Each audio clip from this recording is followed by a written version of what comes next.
Okay, so I'm going to share here. So here, this is, somebody asked a question the other day about interfaces. So I thought maybe this would be a kind of a good review problem. And so let's see here. So I'm going to share the screen. And so this is not what I want. So let's see here. Let me just look right here. And I just put this online. Taking a second to open. Okay, open up. Okay, so should have had it open up beforehand. So I just want to write this one method here. So it's taking a long. I'm very impatient now. You know, a lot of time, there would have been time when I was thrilled with this. Okay, so first let's just review what you know, comparing integers or you know, like a primitive type like you know, a double, and comparing objects from, you know, just from a class that implements the comparable interface. So if I want to compare two integers, we can use the greater than, we can directly use the greater than operator, a greater than b. And if a greater, so we evaluate a greater than b, and if that's, and if a is really greater than b, we get true. Otherwise, we get, you know, if a is less than or equal to b, we get false.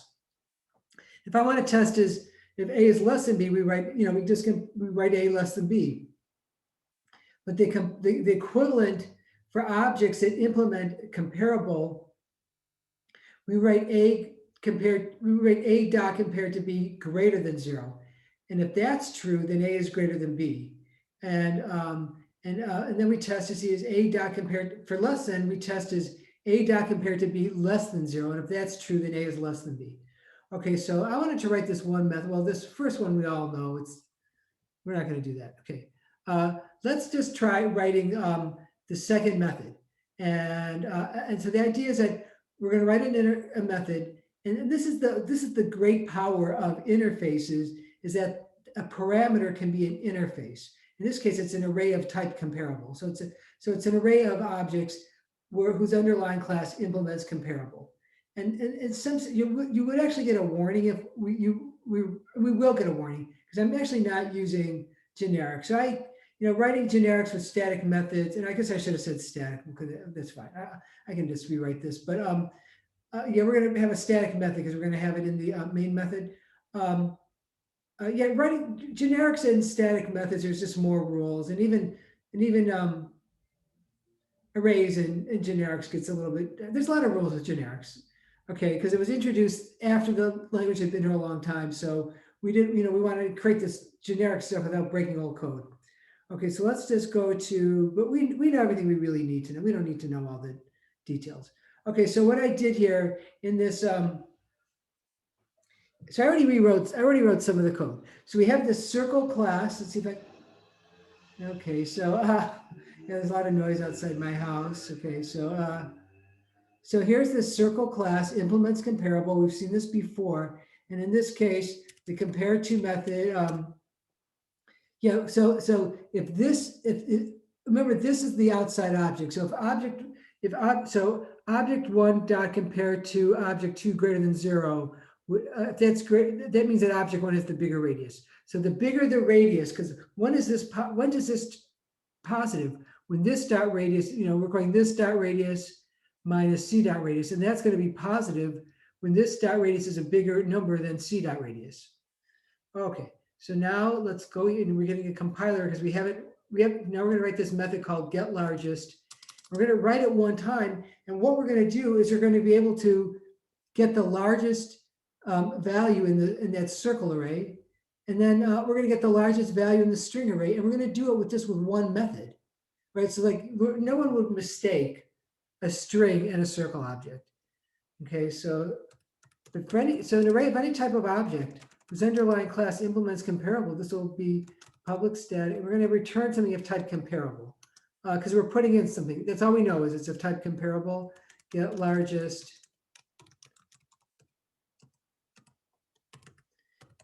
And when we sort, you're going to see methods like this where the input parameter is comparable, array of comparables. So we'll just call it C. I don't know. Nothing too exciting. Okay. So what do we do here? Like when we know that when we're trying to find the largest of an array of integers, we assume that the first element in the array is the largest. Well, what's the data type for this array? It's comparable. That's all we know. This array called C, it consists of comparable values. So we're just going to go comparable largest is assigned C of 0. I'm going to assume there's a C of 0 there. And then I'm going to return largest. And now the method compiles, doesn't do anything interesting. Let's see. Okay, so for int, we can start at 1 because we assign largest to C of 0. So I less than C dot length I plus plus. And now it's the exact same code that we would normally do. So if C of I, let's say we write this, C of I is greater than largest.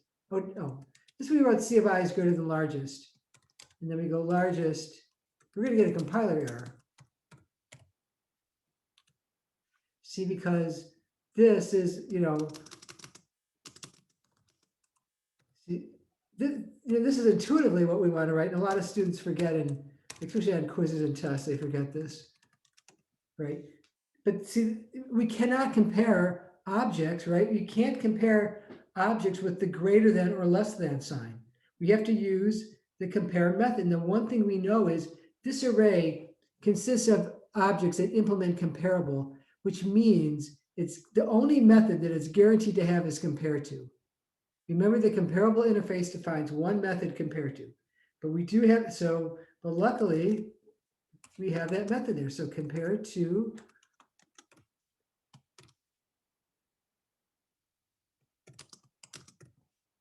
and now it should go, yeah. So if C of I compared to largest is positive, a positive number, we will update largest and then we return largest. Okay, so now, okay, so the largest method returns, something of type comparable, in this case, the largest. So now the great thing about, so we can pass any array whose underlying class implements comparable. And this is where the polymorphism comes in. So the compiler, like you and I look at this method, and the compiler looks at this method and goes, oh, it's of type, the array is of type comparable, but during runtime, the runtime environment really knows the type of array it is. So like during runtime, it's an array. The first time we call, like on line 22, it's going to be an array of circle objects. And on line, and then for on line 25, we're going to pass an array of strings. And the string class, which comes with the Java development kit, also implements comparable. So when we call, so during runtime, we call get largest with like a line 25 string array. The runtime, while the program is actually running, the program will know that that array C is really an array of strings. So when we execute line 22, the runtime environment knows C is really an array of circle objects. And when we execute line 25, the runtime environment really knows it's an array of string objects. And that's polymorphism, that during runtime, a variable changes its nature depending on what kind of object you assign to it. But the compiler doesn't know any of that. Okay, so the only thing the compiler knows is that C is an array of type comparable. Okay, so now the exciting part. And see, yeah, we're getting these yellow dots because we're not using generics, okay, but that's fine.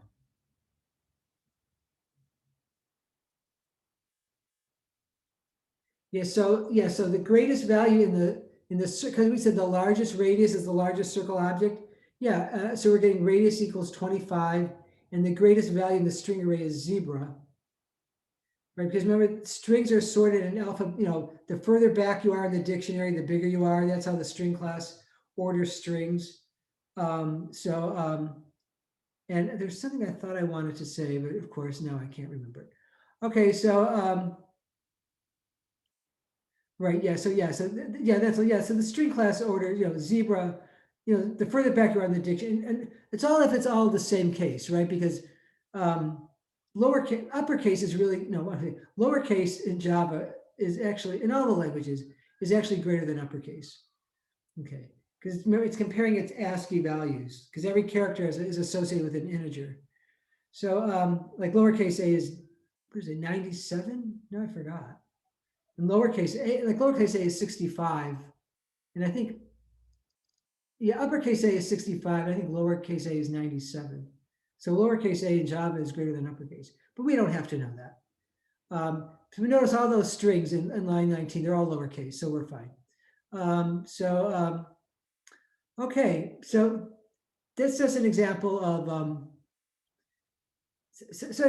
somebody asked the other day, like I thought maybe this example might demonstrate more the power of interfaces. One is that we can have a parameter that's an interface variable. Now what happens if you don't, like in this book class or the circle class, see if, let's say, we did implements compare. So implements comparable, this means, oh, that this class is guaranteed to have this method. Let's say I take it out. Now let's go back here. Well, first of all, this is going to cause me grief, right? You can't call get, we can't pass in the circle array. So the circle class no longer implements comparable. It still has the compare to method. So if I actually wanted now to find the largest in this circle, because circle no longer, I just temporarily took that out. Circle no longer implements comparable. If we wanted to find out the largest circle object, oh, we'd have to write just a special method just for the circle class, just for that circle array. So, but if our class implements comparable, oh, we can always use this method. So like, I think we did an example where the person class implemented comparable. So for any class that implements comparable, we can pass an array of that type to this method and get the largest. We write the method one time and we can use it on any array as long as the underlying class implements comparable. So it's great. So what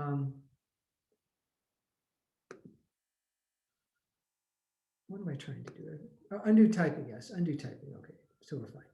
Okay, so that's probably the best explanation I get to be why interfaces are so important, is that we can use them as parameters to a method.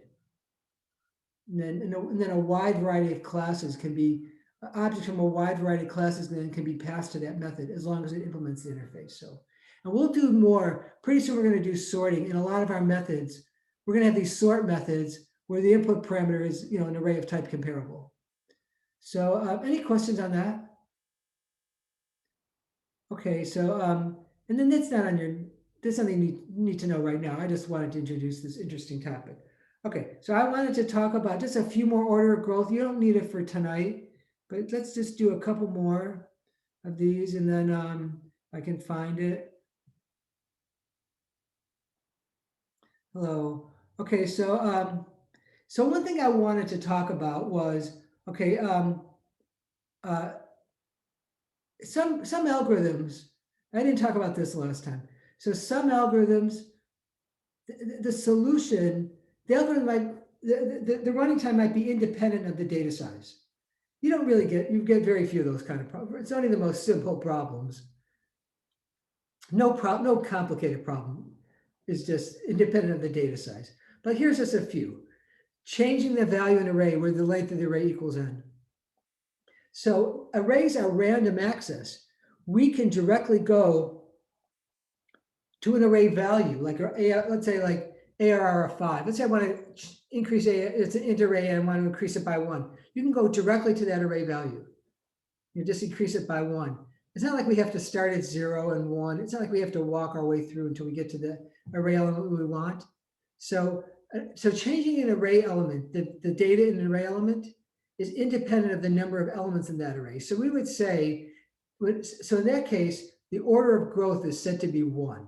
So order of growth 1 means the algorithm, the number of operations is to complete the algorithm is independent of the data size. So let's say it takes 10 operations every time. We still say the order of growth is 1. So the order of growth is 1 doesn't mean it takes 1 operation. It just means that the order of growth is independent. The number of operations is independent of the problem size. So let's say like number 3. We actually haven't talked about stacks yet. We're going to talk about it tonight. But just think of a stack. Just think like a physical stack of books. And let's say we don't care how high it is. We can always reach up to the top and we're never worried about the stack falling over or anything like that. So the stack could have like 1 million elements. Maybe we have a stack of 1 million books and somehow we can manage to get to the top of the stack. And I want to remove 3 items from the stack. Removing 3 items from a stack of 20 books or from a stack of 2,000 books, it doesn't matter, right? Who cares how many are underneath? Again, I'm assuming there's physical constraints are not an issue here. So for number 3, I would also say the order of growth is 1. Let's see. Oh.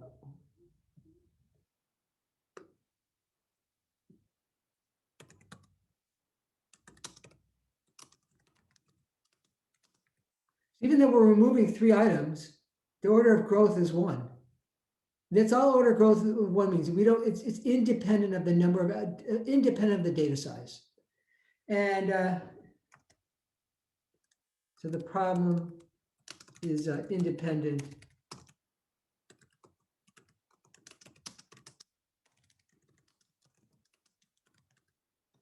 Okay, so okay, so let's look at number 4 there. Once again, look, we're how many iterations are there? There's 9 actually, 1 through 9. There's actually 10 comparisons because eventually you compare I equal to 10, but it's a finite number of operations, right? We're iterating 9 times. We're going count plus 9 times. We're doing 10 comparisons, and also I guess we're doing that I plus 10 times as well. Okay, but it's finite, right? It's not so. I would also, once again, for 4, it'd be the same thing. It's a finite number of operations, right? No matter, it's not dependent on some n, right? So when the number of operations is always finite, it's always the same finite number. It's always finite, okay, right? If it's always the same finite number, then the order of growth is 1. No, so many questions on 1 or 3 or 4. I haven't done 2 yet. Okay, so and this is also, I'll tell you that ahead of time. The answer is log of n for number 2. And I think we did one like this last time, but let's just try to, let's just try it again. So we want to add all powers of 2 from 2 to n, where n is a perfect power of 2. So let's just assume this is number 2. Let's pen. Let's think better work. Let's assume that n is equal to 2 to the m, where m is a positive integer. Like if n is 32, n would be 5. Okay, so what are we adding? We're adding 2 to the first.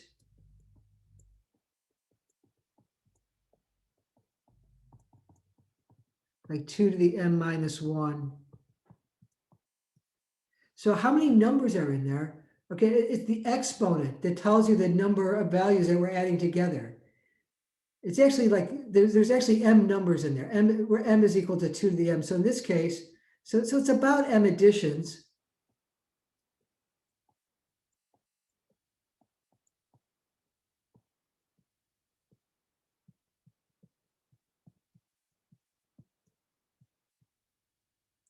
Right, it's about m additions.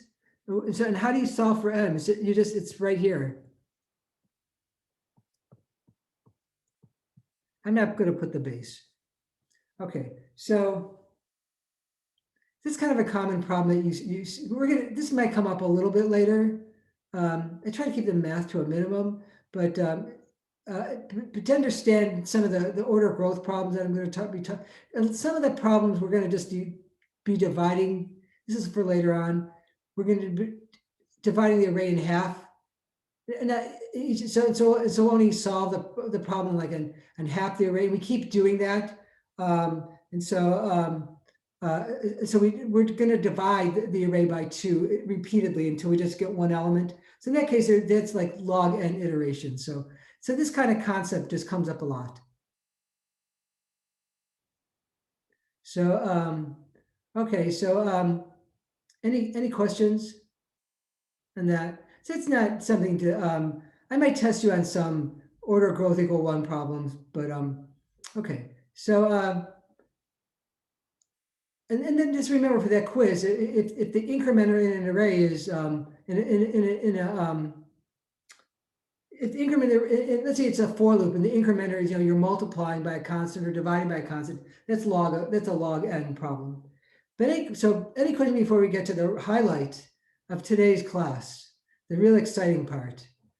So everything is kind of grow. It's like if we graphed it, it would just go up and up and up. Okay, thanks, Marcos. And then, okay, so just remember this is being taped. So if at any point you need to leave, that's fine. I'm going to tape the whole thing. I'm going to go through the whole thing just so it's on tape. So years from now, I can look at this. Oh my God, what was I doing? Okay, so I just put this. Of course, I'm always putting things up in one of the sections, but not the other. So yeah, who knows if I'll look at this year? Hopefully, I won't be. I'd probably dread it. Okay. I just put the folder up now, Lecture 8 stacks, and I forgot. I put it for the other class. Oh my God, I didn't do it for your class. Okay, so I'm going to open up. So we're going to talk about the stacks data structure, and we're going to do the two types of worksheet problems. Maybe one of them will be on your next quiz. So let's go here. Okay, so now I'm in worksheets. And then, so I didn't create a module yet, but yeah, there should be a file folder called stacks lecture 8. I'm not sure why the numbers don't really seem to correspond to the exact lecture number, but okay. So let's just go. It's actually the stacks itself is simple. Then we're going to talk about an interesting application that how can we use stacks how does a computer use stacks to evaluate an arithmetic expression? We're going to keep it simple. Okay, so let's just first talk about stacks. Oh, and there's all this. Okay, so no, that was my old file. I thought I had some of my writing from my previous class. Okay, so so we're going to talk about properties of the stack data structure. We're going to talk about postfix notation, and that's going to motivate this application. So we have there's this class called stacks. It's actually built into Java, just like we have array list. Array list is like an infinite array. Stacks is kind of like that. And what you can get, I always think when I talk about stacks, I think just physically thinking of a stack of books or a stack of something is a pretty good motivator. And it's actually defined, created with a generic. And so we have this stack constructor, and in which case we allocate memory for an empty stack, nothing would be on it. And if we want to put something on it, so item is actually like this generic type. Item would represent a class name like string or circle, our favorite class name. So we can push something onto the stack. So that's the only way we can add something to the stack. It always goes on top. And so it's kind of like you're always at the front of it. It's like an array list. We're always pushing at the position 0. And when you pop, you also remove from the top of the stack. So again, I think that's like in what accounting, that's like last in, first out. Right. So it's kind of like if you went to if you're going to join a line, you would join the front. You'd go right to the front of the line, and then you'd then be the first one to leave. There's a method is empty. Just tell us, is the stack empty? In which case, that'd be true. And then there's also the famous size method, which we also see in array list.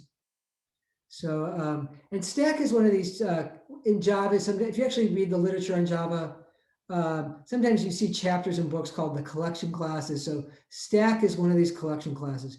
Array list is another one of the collection classes. There's something called linked list, which I hope to talk about after exam 2. No, after exam 1.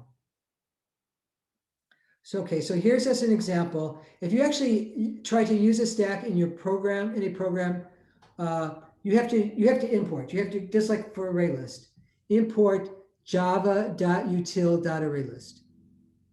And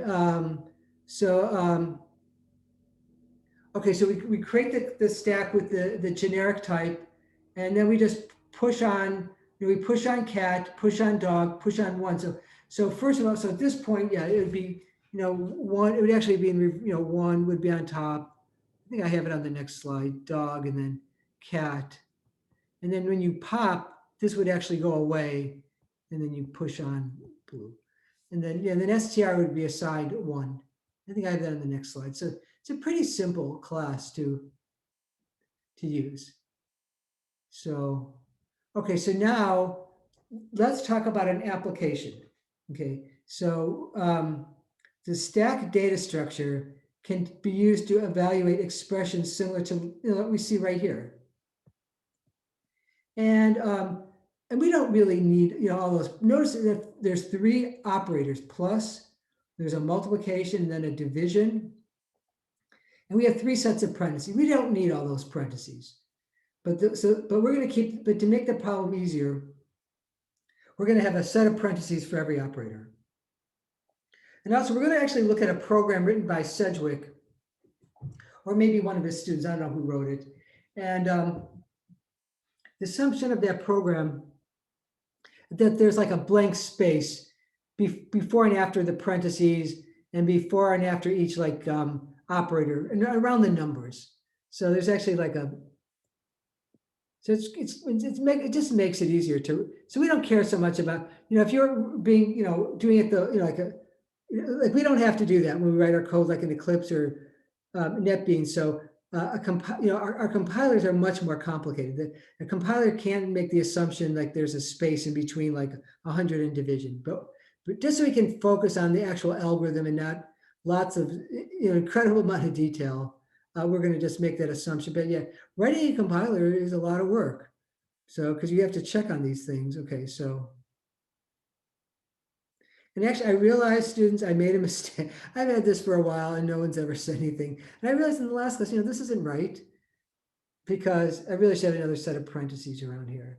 If I want the division before the multiplication, then we have to find those notes and fix it. See how in this expression right here, because there's a parentheses around the 100 divided by 2, the division is executed before multiplication. Multiplication and division are at the same, have the same level of precedence. So if I want that division to occur first, I have to put parentheses around 10 divided by 2. So yeah, there should have been, I should have had parentheses there, but I don't really need the outer parentheses. Okay, so, so the outer parentheses go with the multiplication, and that's actually what's going to be last. See, so the computer reads this from left to right. The computer sees a 1, sees the 1, the plus, the 9. Oh, and then it gets to the multiplication, but it can't execute it because it has to see, maybe it's not time to execute. So it has to kind of save it has to save that multiplication somewhere, and it saves it in a stack. And that's what we're going to see. Okay, so and if you've taken algebra, and I wonder if this is confusing. Like, I know when I would teach algebra, and I'd say to the students, okay, what are we going to do first? And the students would jump, well, first we're going to do the 1 plus 9 because it's in parentheses. And then we're going to evaluate the 100 divided by 2, and it's 50. And yeah, because we're jumping all over the place, but the computer, it's going left to right. So it's a little bit harder for the computer. Okay, so we're going to talk about, so this program that I'm going to show you the program in a minute. It's really not that bad. But it kind of simulates what's called postfix notation. So I just want to teach that to you. Or in case, I'm not sure if you've ever heard of it. I don't know if it's used. I guess I could do. It's not hard to do a little research on this postfix notation. There are postfix calculators. I don't put this on the test for the online class. If this is in class, I probably would have put a postfix problem on. There are postfix calculators online. You type an infix expression, and it'll convert to postfix. And infix is what it's what we normally do, right? Infix is what we do every single day of our lives. Probably, so maybe we don't call it infix. So so that expression that's written in infix notation. Okay, so it's kind of readable by humans. Not so much. We don't care. Computers it's hard for easy for humans, hard for computers. Whereas postfix is, well, maybe postfix is, if it's short, it's not so hard for humans. But if a postfix is long, yeah, I think it can be hard to read. You just have to be careful. Okay, so we're going to learn how to convert an infix to postfix. And and I think HP used to make these calculators. Now we have these really great TI calculators, or these Casios. I know HP used to have years ago. It might be decades ago. I think I remember somebody having. They were expensive. You would have to enter your expressions in postfix notation. And I don't know if anyone does it. I mean, what's the point if you have this TI-80 something or other? But I don't know. And I've never done any research on it. I always say, I don't know. Okay, but so let's go to this other document. It's not hard to find out. Okay, kitten. I'm sorry, I'm talking to my cat who just, I don't know why she gets mad at this. Okay, so I think she hears me talking, and doesn't like that it's not her. Okay, so there's an example of this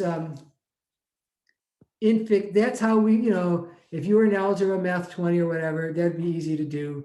We do the 2 times 6 first, because that's got high order precedence and plus. So we know it would be 22.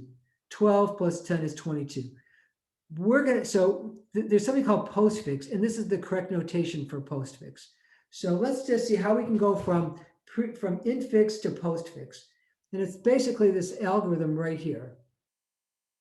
So first of all, it says write one set of parentheses for every operator per operator. So there's 2 operators, addition and multiplication. So we have 2 sets of parentheses. So that's what we have right here.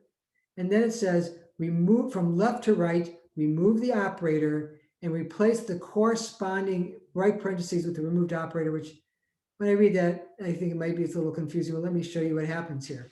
Okay, so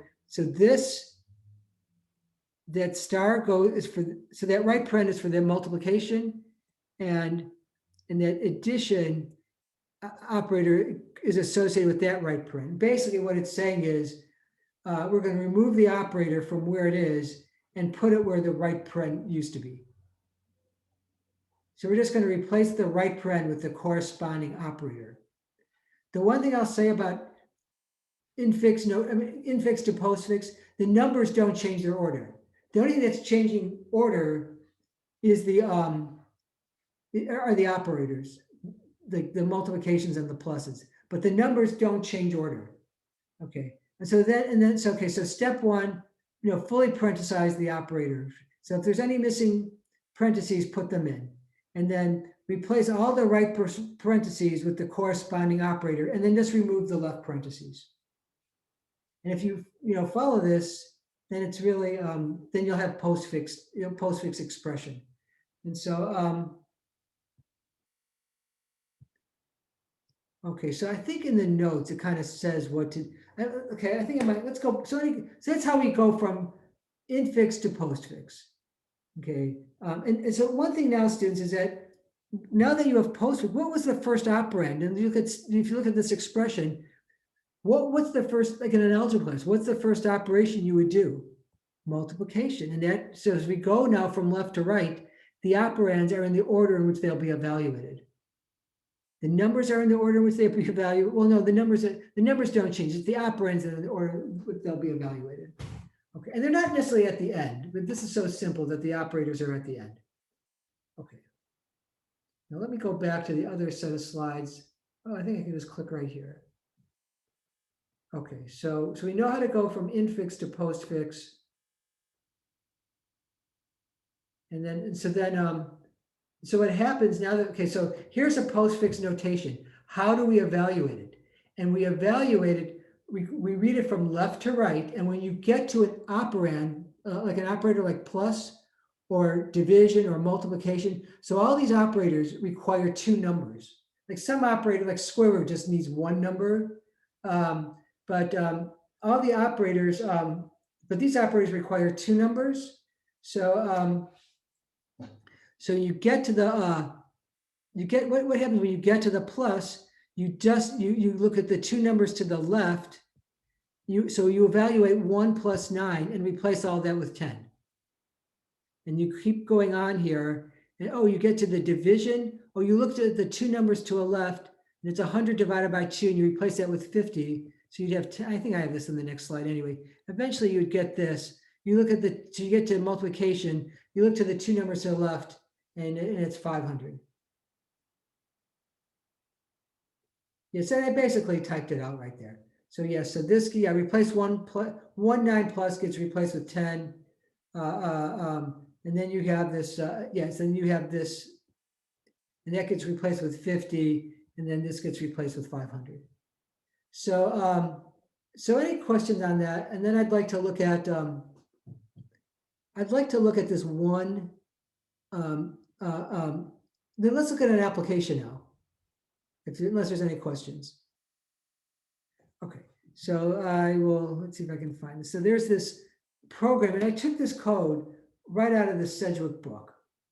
It's online. That's the great thing about this Sedgwick book. It's everything. He has everything online. He has all the codes. And the one thing I will tell you is that, so he's going to evaluate an expression is entered. Like when we enter expression, we type an expression out, like an Eclipse or NetBeans, we write like, like the way humans write, right? We use infix notation because a long postfix problem is hard to read, but that's the way, and then the compiler does all our work for us. The compiler kind of uses some kind of, uses something like, infix to postfix to actually evaluate. But that's behind the scenes and we don't have to do that. Okay, so let me just tell you something about his code. Okay, so first of all, he uses Sedgwick throughout his book. It's the only thing I may not like about his code. So I know what he's doing. Remember, I think a couple of classes ago, I might have said that any kind of input or output in Java requires exception handling. So he kind of hides all that. He wrote his own input output routines. And it basically, he's using the ones that come with Java, but he's hiding all the exception handling. So, and I know I've rewritten a lot of his code, and I put, the regular Java, stuff back in. Okay, there's nothing we have to worry about now. Okay, so he's going to use two stacks, a string for the operators and a stack of double values for the numbers. And then what's going to happen is,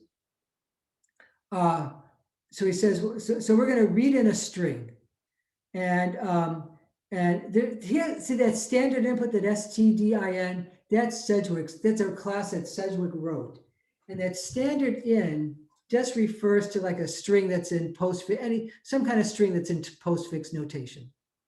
And of course, I forgot what ours was. Okay, so already, so it's 1 plus 9. 10 divided, 1 plus 9 divided by 10 divided by 2. Okay, so let's see here. Sorry about this. So in his case,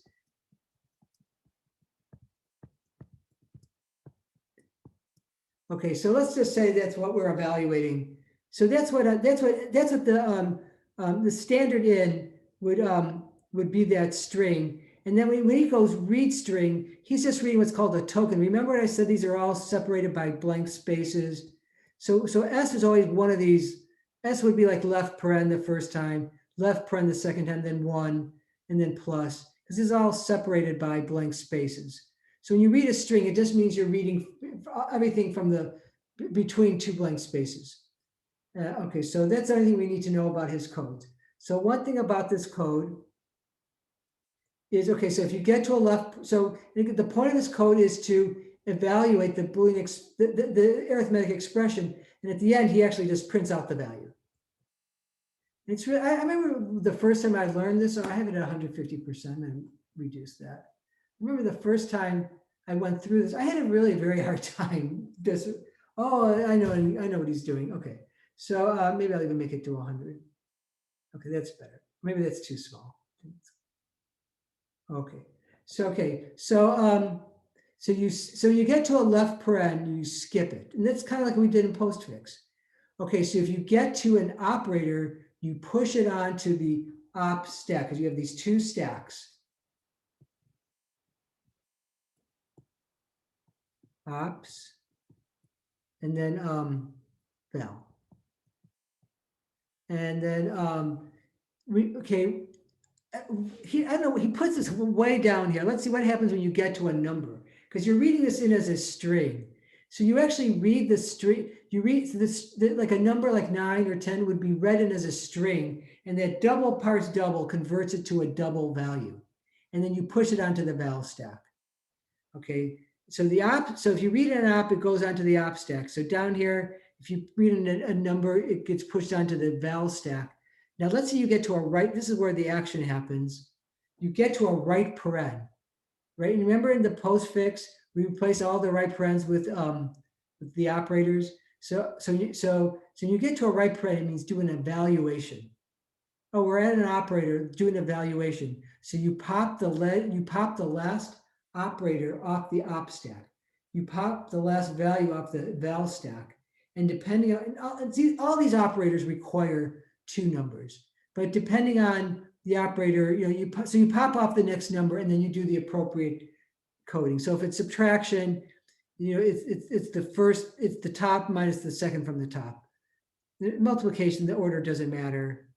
Okay, so so if you're doing division, it's the last one that was popped off. It becomes the numerator. Okay, so that's all. So that's all it is. As I said, it's kind of when I think of it now, because it did take me a while to understand this. So definitely stop me if I'm going too fast, or if you have a question. Okay, so let's try this one right here. Okay, left paren, nothing. Left paren, oh, don't do anything. Just go ahead and skip. He even says, if left paren, essentially do nothing. He doesn't actually need that in there, but it's for emphasis. Okay, so 1, you read a 1. Oh, so from here, it's a number we put 1 onto the val stack, and then we put plus, because we get to a plus, and then we get a 9, you put on the val stack. Oh, and then right paren means evaluate. So we get to this right paren, evaluate. So we pop, so I'll just put an X when we take something off the stack. So we pop the plus. Let me just erase this so it's not getting too messy. Oh, I want that ops right here. Okay. Okay, so we pop the plus off the op stack, right? From right here. And then we pop off the 9, it's for that first double V. And if the op equals plus, we pop off the 1, we add them together, and then we get our V, and then we push this V back onto the val stack. So we push 10 onto the val stack. So at this point, the op stack is empty, and the val stack just has 10. And so we've gotten up to this right paren right here. Oh, so now let's continue to proceed. You have this multiplication. Oh, left paren do nothing. And then we have, oh, that was 100. I'm sorry, this should have been 100. And then, oh, so now we get to 100. You get a number, you push it onto the val stack. Okay, so you have an operator division, you push it onto the op stack, push 2, you get to the 2, you push it onto the val stack. Uh-oh, there's an operator. So look what's the last operator put on. It's division. See how we save this multiplication? Because you get to that multiplication, it's not time to do anything because that a division is going to be executed first because it's in parentheses. So that the multiplication was saved because we read these from left to right. We don't have the luxury of jumping around like we do in like math 72 or calculus even.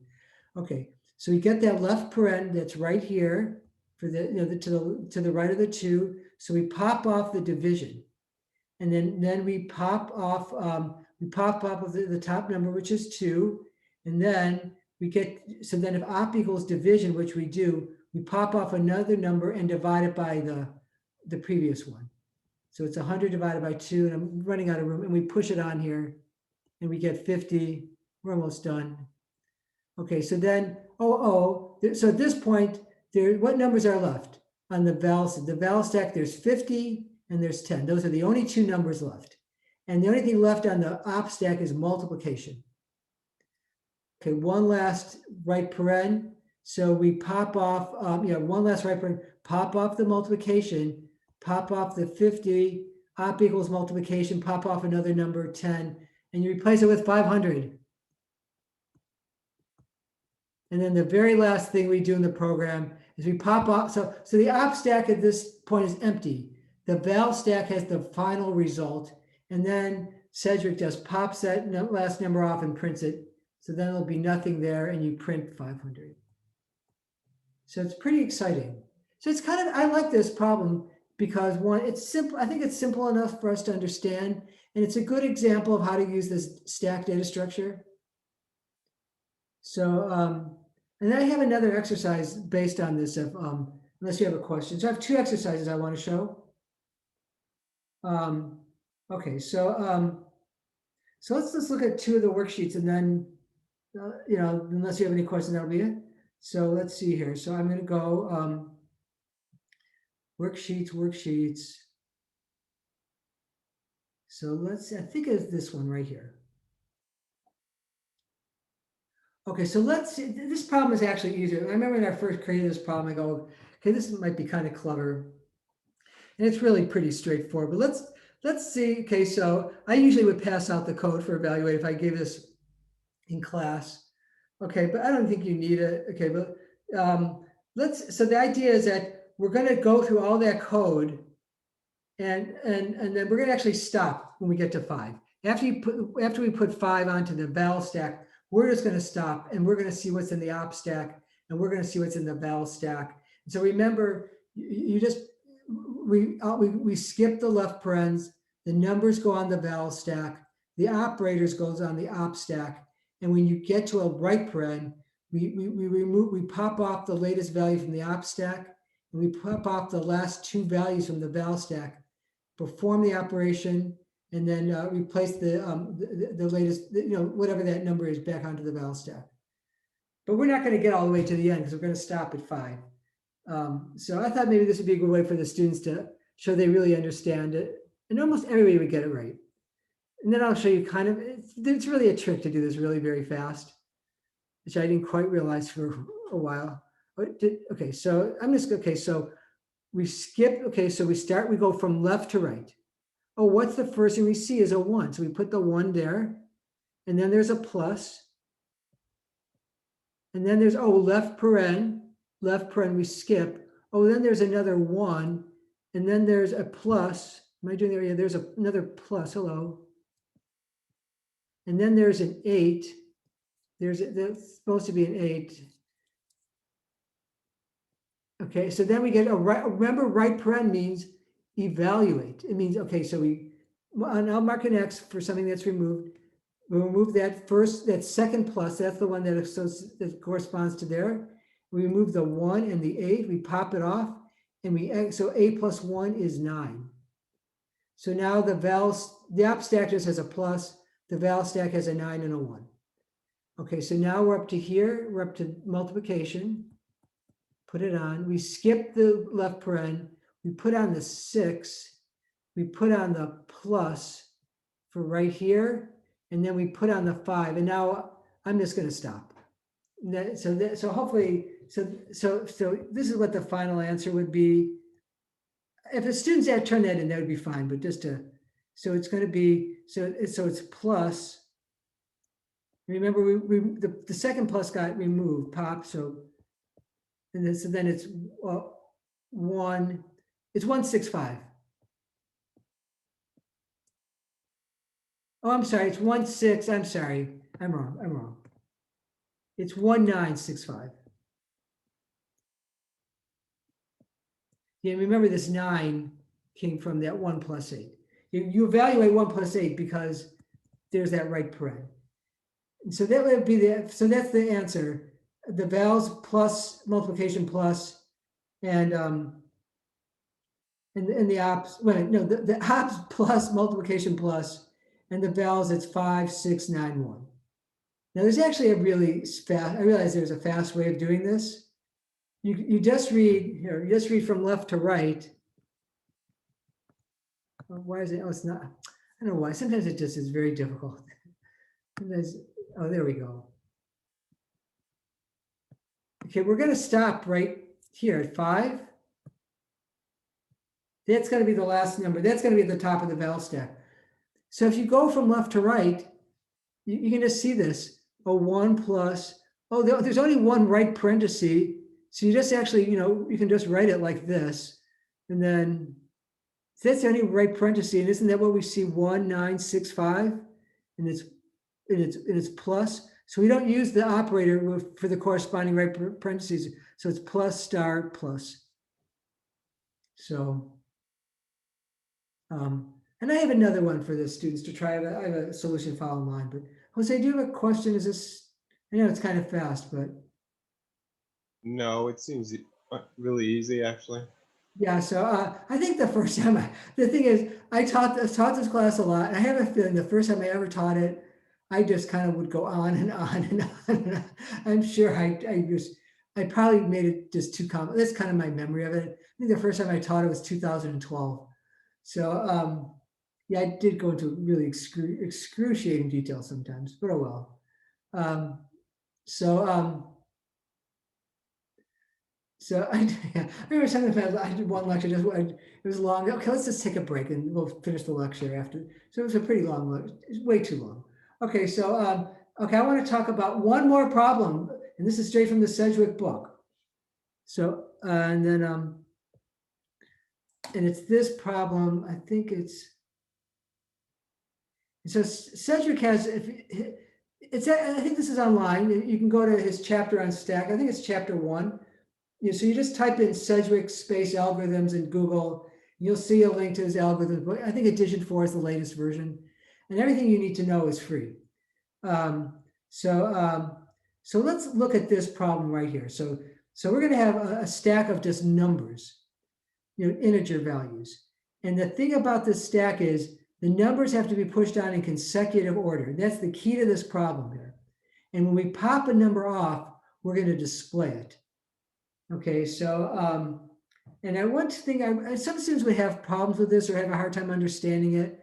Sometimes a couple of times there'd be students who would never get it. And the one thing I realized, I think the last time I taught it in class, is that when you do the pushes, you can write the push operations right away. It's push 0, push 1, it's push 2, push 3, push 4. You're going to push from 0 to 9. And the question is, where do you put the pops operations? So what we want to do is, so if we look at this example right here, okay, so every time you do a pop, you display the number you pop. So the first number that we pop is 4. Well, how can 4, so if the first number you pop is 4, that means it must have looked something like, so the stack looks something like this.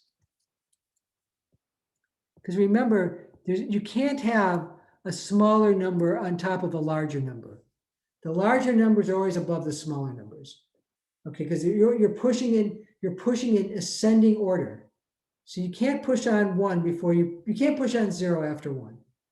Okay, so let's say the first number we see is 4. That means that the stack must have looked like that, and then we pop, right? So you push 0 through 4, and then we pop. And when you pop, what it would mean is you'd pop the number that we just pushed. I mean, we just popped. And so you would pop. So you push on the 0 through 4, and then you do a pop. Oh, but then we want to display. Here's what your stack looks like now. You want to display 3, so just do another pop. So you want to go all the way down to 0. So it's 5. So you do the 5 pushes and the 5 pops.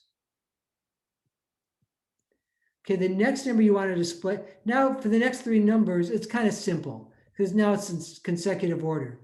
So you push on 5, and then right away you would pop it, right? Because now the numbers are being printed in ascending order, 5, 6, 7, 8, 9. So you push on 5 and then pop it, and push on 6 and then pop it, and so forth. So that's the problem. So we have these 4 problems here.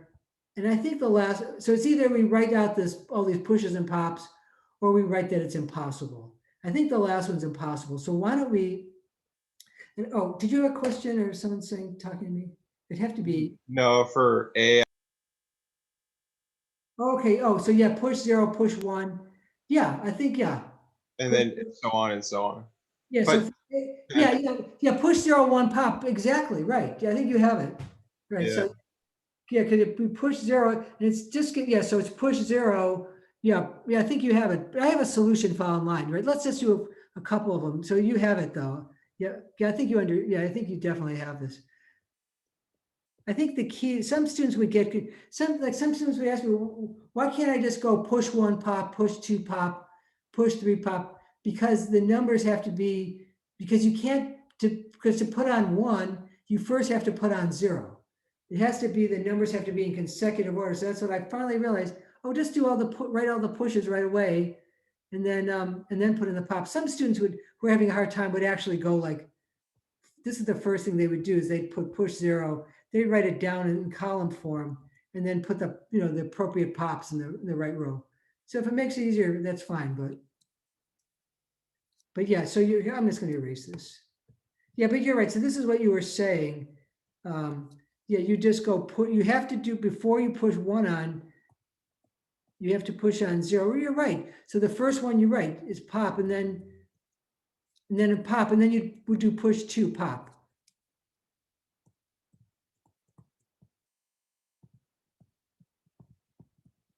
I can show you this. So I'll put the whole solution up.